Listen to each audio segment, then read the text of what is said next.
بھی کہے.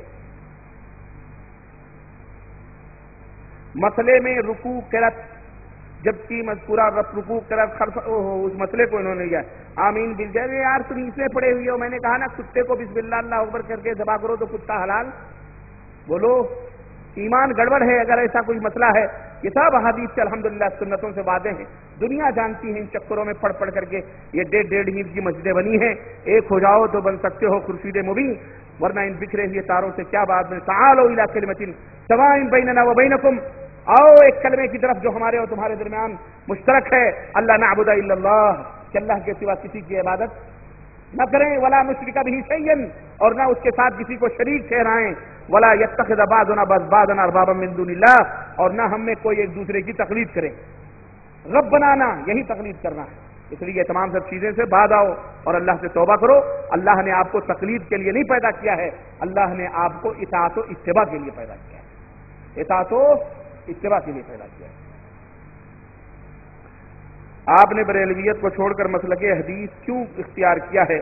آخر کیا خوبی آپ نے مسلک اہل حدیث میں پائی ہے؟ واہ, مسلک اہل حدیث کی خوبیاں بیان کروں تو پھر اس طرح کی 2-4 راتیں چاہیے. خوبی ہی خوبی ہے. امام احمد بن حنبل فرماتے ہیں اگر اہل حدیث جنت میں نہیں جائے گا تو میں نہیں جانتا کون جنت میں جائے گا. ہمارے جتنے بھی ائمہ تھے سارے اہل حدیث تھے. امام کون ہے, شعبی نہیں, وہ جنہوں نے پوچھا امام ابو حنیفہ رحمۃ اللہ علیہ کہ آپ کو اہل حدیث کس نے بنائے, کون تھے وہ امام کوفہ کے؟ نخعی ہے یا کون ہے؟ کہا کہ آپ کو اہل حدیث کس نے بنایا؟ کہا ہم کو اہل حدیث فلانے نخعی ہے, کس نے بنایا ہے ان کا؟ نہیں کوئی ایسا ہے نام مجھے ذہن میں نہیں آ رہا ہے اس وقت, انہوں نے مجھے اہل حدیث بنایا. تو یہ سارے تو سب امام ابو حنیفہ, امام شافعی, امام مالک, امام یہ سارے کے سارے بیچارے اہل حدیث تھے. ہم بھی اہل حدیث ہیں الحمدللہ. تو جب یہ اہل حدیث تھے تو ہم بھی اہل حدیث ہیں. انہوں نے کہیں نہیں کہا کہ میری تقلید کرو. امام ابو حنیفہ رحمۃ اللہ علیہ نے, امام شافعی رحمۃ اللہ علیہ نے, امام مالک نے کہیں نہیں کہا, غریبوں نے بیچاروں نے کہیں نہیں کہا میری تقلید کرو.